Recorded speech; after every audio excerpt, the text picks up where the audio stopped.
All right. All right. Today is Tuesday, June 21st. It is 6:35 p.m. and this is a Finance Committee meeting. In attendance, we have myself, Council President Brian Wolf, Councilpersons Koss and Camera, Mayor Hughes, and our Village Fiscal Officer, Jeffrey Wilczek. First matter of business is to discuss the tax budget. Mr. Wilczek, you want to give us, you emailed out the document, which was very nice, and I have given it a perusal. Do you want to speak to it? Give us I don't know, the 10,000 foot view on that? You are muted, Jeff. Jeff, you're muted. Can you hear me now? We can hear you now. Okay. Did everybody get the document?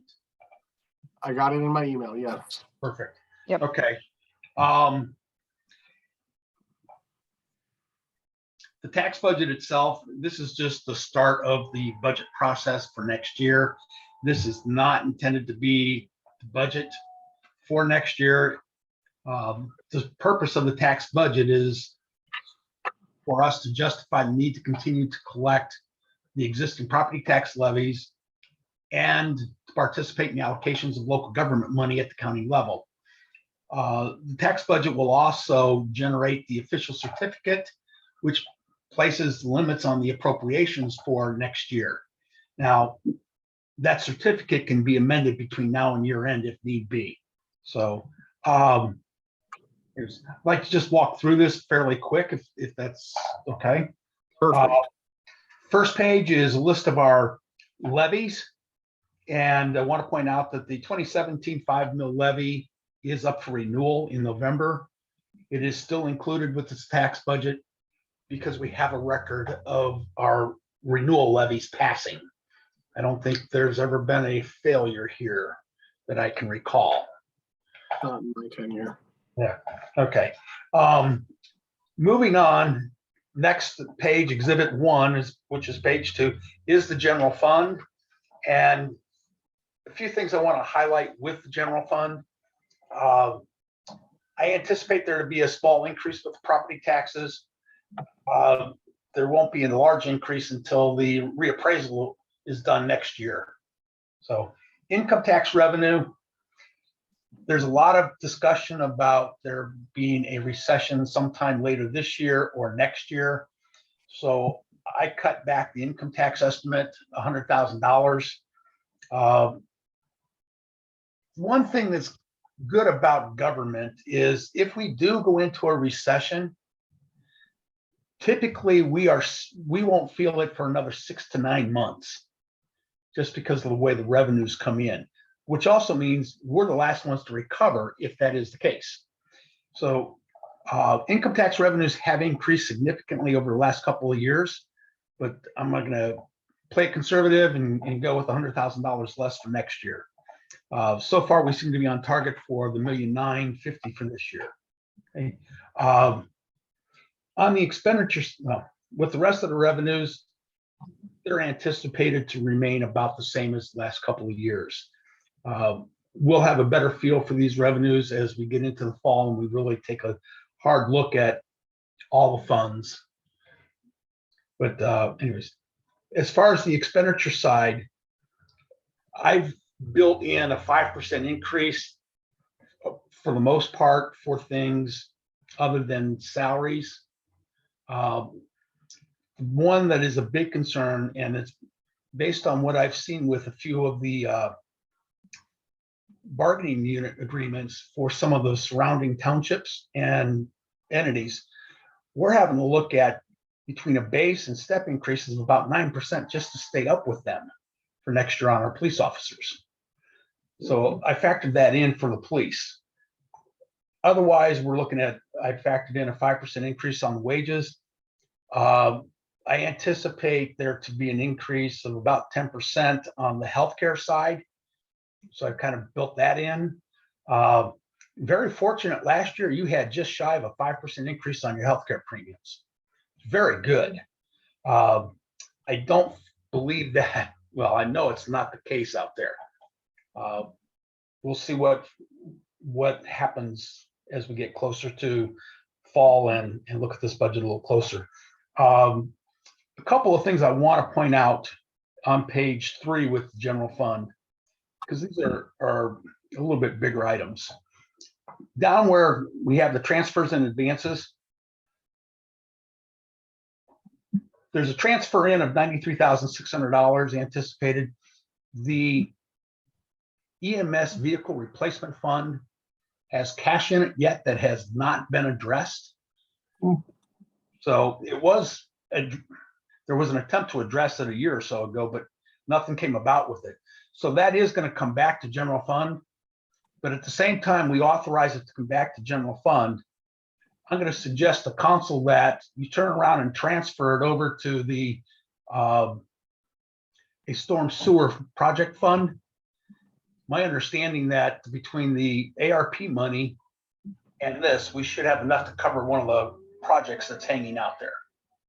It'll give us about $240,000. Okay.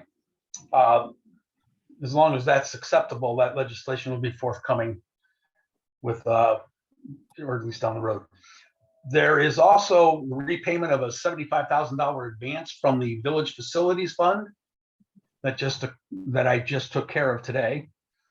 That repayment came about because of the bond proceeds from the TIF.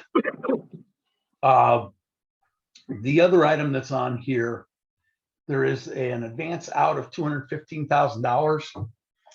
That is necessary in order for us to meet our debt service payment on the TIF bonds. Everybody involved with the transaction missed that there wasn't a full year's worth of revenue to make the debt service payment.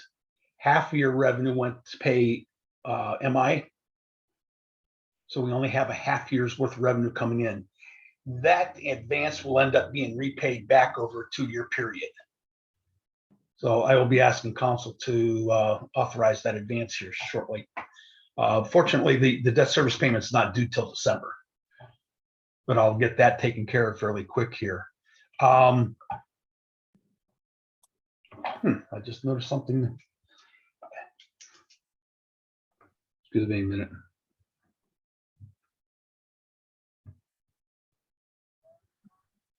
Okay. The other thing I want to talk about, general fund balance is still increasing, which is a good thing. GFOA,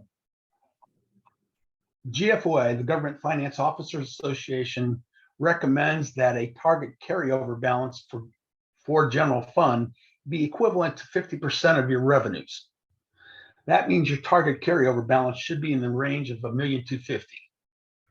Now, I want to bring this up as a policy going into the fall so that at least going forward, we have something to look at as to where we're going to keep general fund balance.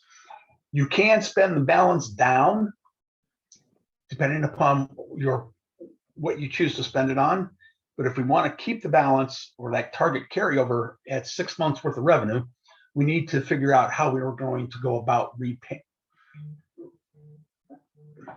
repaying, I don't want to say repaying, accumulating that carryover balance back. Okay, so we'll talk about that in the fall. But general funds balance right now, looking forward into next year, would end next year with about $1.8 million, which is up nearly $200,000. Okay. Any questions about general fund? Just a point of clarification, I had thought in the past I had heard that the recommendation for carryover was more like 3 months revenue. I've heard that one too, but more recently, GFOA was pushing 6, and I kind of cringed at that. So that's something that we can look at whether we want three months or 6 months. Either way, it's a lot smaller number than what we have there. It's just how much smaller. And I know that in years past we had been carrying more than that because it was anticipated funds that were being held for anticipated projects, but that picture has changed. So, okay. And there's Yeah, still but a number of Huh? there's still a number of projects out there too. Also Yeah. true. So, any other questions or comments on general fund? No. Okay, moving on to debt service or other debt service funds. Listed here, we have 4 debt service funds that come back into play. 2 new ones are the sewer phase 2 and phase 3. Those OWDA loans started this year. So the allocation or source of revenue to pay those loans back is the sewer surcharges. And that gets split between the operating fund and the debt service fund. I've allocated enough there to meet debt service each year, but I've also allowed for a balance equal to 1 year's debt service. So if there's ever a problem that arises, we're covered for a year. Waterline phase 3, that one is actually paid off this year. So next year we'll be looking at transferring the remaining balance, $17,600, back to the water line maintenance fund. Okay. On the next page, we have waterline debt service or waterline phase 4 debt service. Same thing here, although there's one more payment to be made next year. There's a small balance there of $16,000 that will also end up transferred back to the waterline maintenance fund. Okay. And the EMS vehicle bond retirement fund, that actually has $100 left in it. And we will have to look at the process to transfer those dollars and close out the fund. But I anticipate that happening next year. If we get it done this year, great, but we'll see. Okay. One of the things I wanted to note, and I don't know whether everybody was really aware of it, in 2020, because of COVID, OPWC, Ohio Public Works Commission, delayed everybody's payments by 6 months. So it forced the amortization schedule and repayment out another 6 months. And we're seeing that in what's taking place here. On to page 6, other operating funds. What I've identified here are basically some of our operating funds that come into play. Street maintenance fund. We haven't had any significant expenditures out of that fund yet, but I anticipate there being some projects that will come about because of the pavement condition assessment that is due to be completed here soon. And that should outline what we need to do project-wise for the next few years with our streets, so we give them the proper attention that they need. I included both permissive MVL funds because those are dollars that can be used for maintaining the streets too in some of these projects. We'll see what the report has and what it identifies as far as what kind of work we need to do. On page 7, MP TIF tax equivalent fund. That is a new fund that has come about because of the bond sale. And this is what I was talking about. This year we have $373,000 left to go into the fund, but we have $490,000 in debt service to make. So again, we're going to need the $215,000 advance here to help meet our debt service needs. And again, I anticipate repaying that over 2 years. Whether we divide it in half or we repay to the extent we have the resources available remains to be seen. That I know of, we're not anticipating any projects coming out of this fund just yet. So there may be 2025 before we could have some additional resources there for some projects. The next fund listed there at the bottom of page 7 is the Storm Sewer Maintenance Fund. Right now, it does not have any revenue. I have made contact with Mike Flickinger to start talking about the fee for the storm water fund.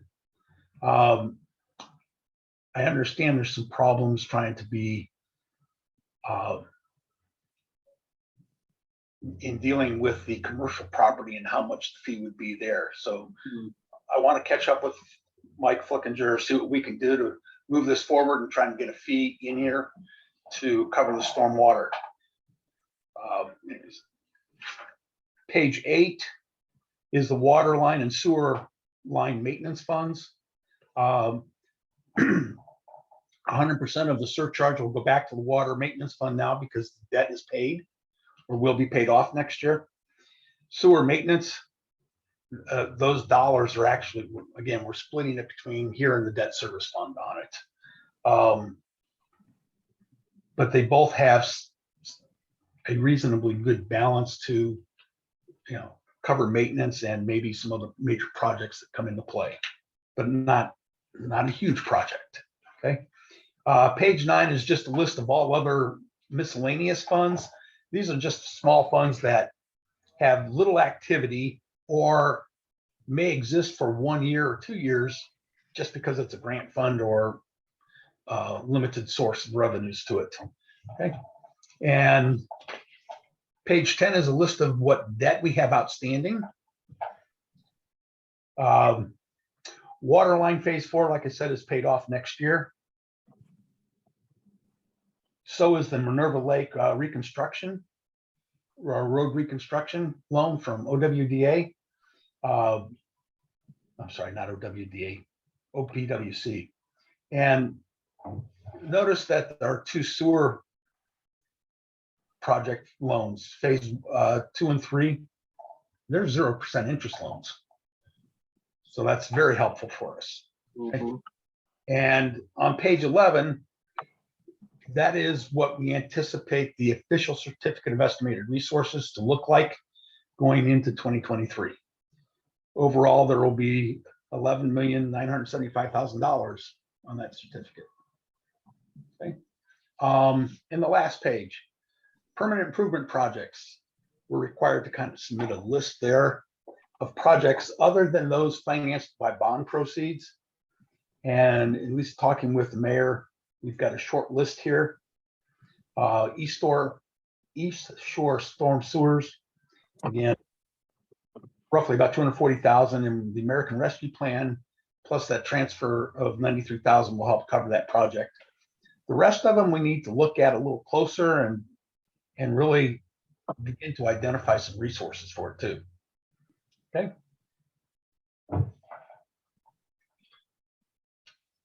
Okay. That was a lot of information. Thank you, Jeff. Yes. Does anybody have questions in all of that for Jeff? I know it was a lot, so. This will accompany the resolution that will be read for the second time on Thursday. Correct. Okay? And again, this is not our actual operating budget for 2023. This is sort of, again, just to say it in my words, our statement to the state, right? The statement to the state that says we are in fact an operating municipality. Here's our evidence. Please let us continue collecting taxes. Yes. Yes. Okay. Okay. Well, that was the first part, and I'm not hearing anybody have any questions. I'm sure if they come up, maybe they can ask them. Are you planning on being available for Thursday's council meeting, I Jeff? can be if you want me there. Otherwise, I was not planning on it. I don't think that's the greatest use of your time. So if anybody does have questions, maybe send them to me and we can compile questions and get them to Jeffrey, or maybe the mayor can compile them. If there are a handful of questions, I can certainly show up for a meeting and answer them too. Yeah. Well, Okay. I don't know. That doesn't sound like we'll expect too many questions between now and then. So I wouldn't worry about it. All right. I know that this was the primary topic for this meeting. The other thing that has been brought up twice for Finance Committee to consider was Councilperson McNamara had proposed an idea of drafting some sort of resolution to cap resident capping the fee schedule changes to a non-arbitrary measure. Meaning so that if we were to change our fee schedule, that we wouldn't raise fees at a rate greater than inflation, I believe was his suggestion. Which, it's a thing. I have heard of this before. I guess, Jeff, I saw you sort of flinch. So what are your initial thoughts? Maybe in some areas that work, there may be other areas, and it's just a concern I would have of limiting the increase of a fee. If we need to bump fees up to a point where we begin to try and cover our cost a little, that may exceed the percentage that may be allowed, that being proposed. I think it's easier to assess the fees that we charge on an annual basis and at least have some discussion about the increase to them, especially if one's, say, a significant increase. Sure. Maybe more than what inflation is. I guess I don't like the idea of placing a cap on how much it could go up. Okay. My concern, I have a similar concern, but I think it's similar but different in that I don't have the confidence that our fees are entirely appropriately set to grow with a metric like inflation, right? We've, some of our fees could have just been set arbitrary. Like, I think before we could lay in that kind of a rule, we would have to know that our fees are working right and appropriate for today and all those things before we could look at what that kind of protection for our residents might be. Ms. Mayor, you had a face, but it wasn't for us. Okay, she was just going away. No, I actually think I do. I think maybe this is where my question is. I thought maybe that conversation was going somewhere else, and maybe I'm not thinking. I feel like our fees are extremely low on most things, and they do not actually cover the costs already. And that's kind of, let's start with that. But I can't think of a fee that, and again, maybe he's thinking 5 years from now or 10 years from now, but I can't think of a fee that we really, for residents, commercial, different story. But for residents, I can't see a fee that we would even bump up so much. Like, all I can think of is permits. So maybe that's where I'm out of line. But, our permits barely cover the cost of the code enforcement officer, Eric's, the administrator. I mean, it goes through so many different chains. And we charge $25 for most of them, or $50. And I feel like that is so low in comparison to probably any other municipality. So like he's saying, at some point, somebody may adjust those to $50. So obviously that would be double. If we set our limits to only being able to increase 5%, what would be the point? I mean, our fees are already so low. If we said we're never going to go over 10% or 20%, I mean, we're talking pennies. So So I guess maybe I was thinking there was something more to it. I thought, and I don't want to speak for anybody, but I thought he was talking more along the lines of pool memberships and all of like these different things. So I could totally be wrong. That is also within the scope of our fees.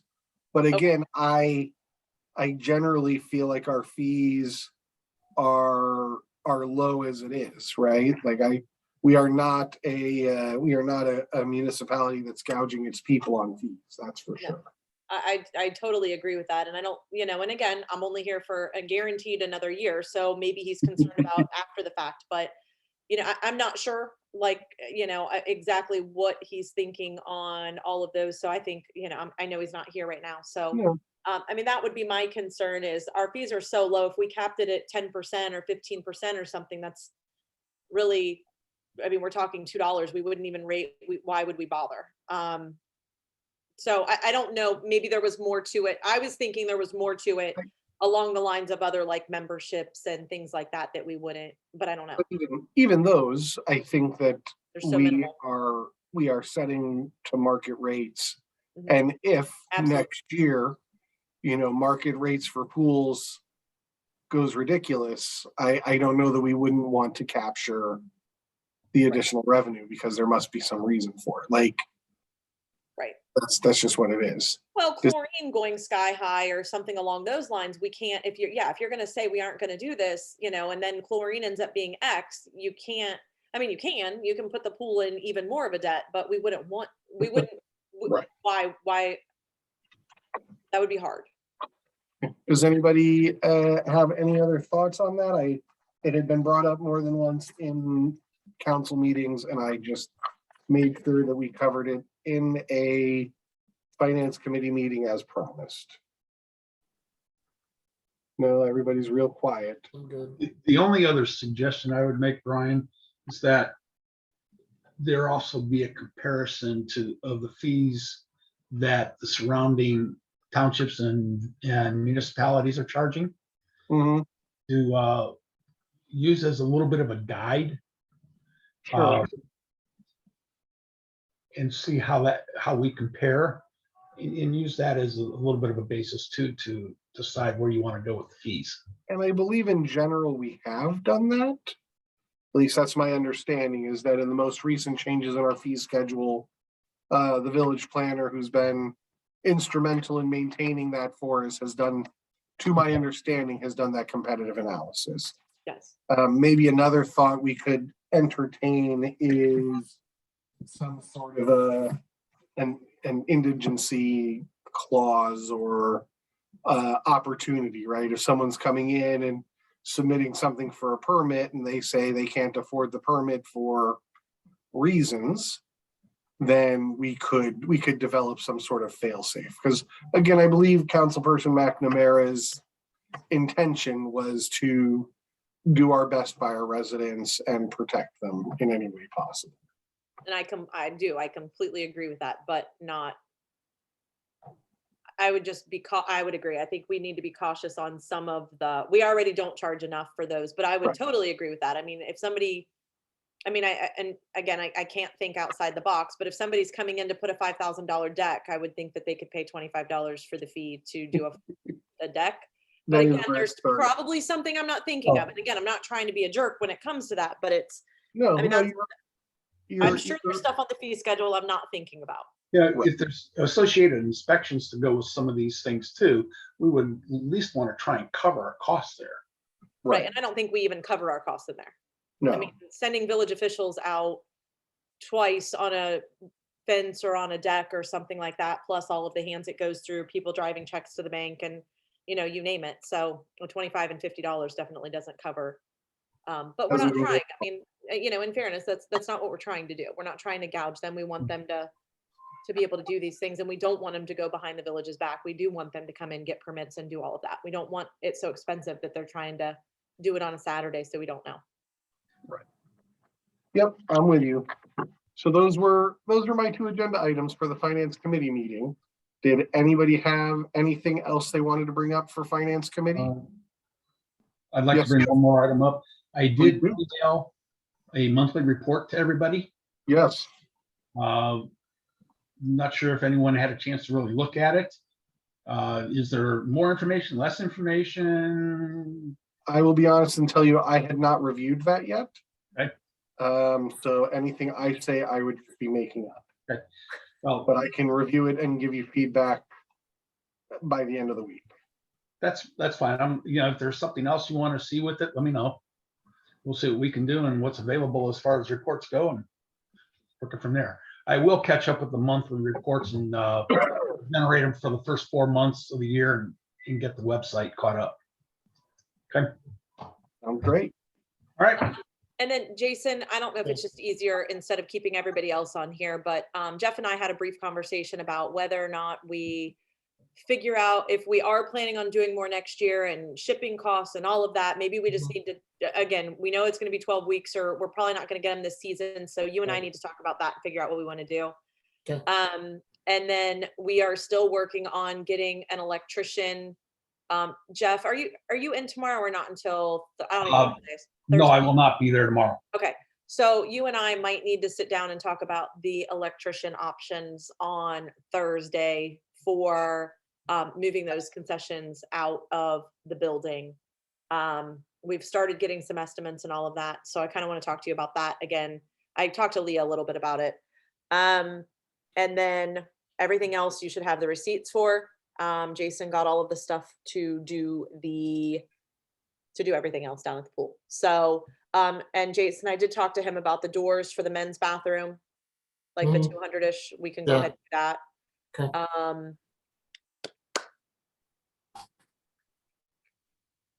And I think that was the main thing, but you and I are gonna, we're gonna have to figure out what we want to do on the other. And then Okay. the refrigerator, everybody, just so everybody knows, it has been ordered and paid for. Cool. And it's going really well. And then we'll have the safety meeting and we'll talk about all of that. Excellent. And that is Monday at 6. hmm Yes, okay. Monday at And 6. it is a Zoom meeting. Yes, okay. So Jeff, if anybody has any more questions for Jeff, I know this is Brian's meeting, so I'll let him say it. Go ahead, Jeff. Yeah, we can adjourn the what is this, Finance Committee meeting. So Thanks I for your time will, tonight, Jeff. I will have this document set to accompany the resolution for Thursday, okay?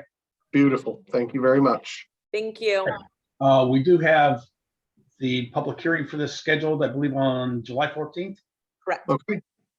Okay, At 6:30. hmm And then straight Right. into the meeting. And just so everybody remembers, and I'll say this in the next 2 meetings that we have, I will not be here on the 14th unless I can Zoom in. And then same thing on the Saturday morning work session. I will not be there unless my flight is delayed. So we'll see how that all pans out. I'll either Okay. be at an airport on Zoom or I will not. So yeah, we'll see how that works. Brian, are you thinking you're going to be able to be okay for meetings on Thursday, or are you going to be still quarantined? Well, so That's that's what what I was going to ask the mayor. I was going to ask the mayor if we can move it to Zoom for Thursday. So Because technically, I think in my reading of the CDC guideline, I'm okay, but I sure as hell think it's a bad idea. and I think, I mean, just again, I don't think anybody really wants to be around you for a few days. I mean, just because I you don't think can't. anybody wants to be around me in general, but if they can get away with at least one more meeting, that's even better. That's not nice. Again, I think just because you can doesn't mean we should. Right, exactly. So yeah, I mean, here's the 2 options. We can Zoom you in like we did us, and I didn't have a chance to ask Jesse whether or not you can vote still, but I would assume, well, you should still be able to because it's through the 30th. Mhm. That said, we can do Zoom completely. It is through the 30th. I am not making that decision. I'm letting council make that decision, but it is legal through the 30th of June. And the only thing is you're basically cutting residents out of being able to comment or this or that on all of that. It's the second meeting of the month. I don't think it's going to be busy, and I haven't made anybody mad as far as I know, so we should be good. I'm okay if it's just me zooming in, but I don't. I'm Okay asking with the a rest full too. Zoom. If it does go to full Zoom, I would like to change legislative to that too, because I don't want to Correct. run over to there and then run back. You also mentioned a work session. I'm looking at the Minerva calendar and I don't see a work session on the calendar. Should be Or July July. 9th. Okay, I'm just looking at June. So that's Yeah. why you were talking Yeah, about next I'm month and I talking thought we had another one this month. I'm Nope, more- that was my misunderstanding. Nope, you're good. So July 9th. Okay, there's 4 of you guys. We're not voting because we're not allowed to vote, but the 4 of you guys can decide whether or not you guys all want to go Zoom or if you guys all want to do just Zoom Brian in. And I don't know how to do this without voting, but I mean, I guess we're just deciding. It's not really a We'll vote. do it this way. Does My anybody? opinion. Oh, go ahead. Well, the cases are still rising. So I think it would be a better idea if we just all did Zoom, to be honest, just for safety. Just it's going back up a little bit, so. Does anybody feel strongly otherwise? There you go. Zoom it is. I know Dave takes this all very seriously after the 2 years he spent in the ER nurse position, so Mhm. I'm sure he's there, and Anastasia seems pretty flexible, but I won't speak for Yes. her on obviously. Might as So- well for at least the one more that we can. Might as well get that last Zoom in. So I will make that adjustment. I will have them make that adjustment tomorrow just for this particular meeting. I'll send out the links for everybody tomorrow when I get to work. And Because we're I'm gonna move, gonna end we gotta move recording. legislation to Zoom as well. Brian, end this roll. Go ahead and end your meeting. If I- you want. No, I yeah, mean, just I end did. it verbally. It's over.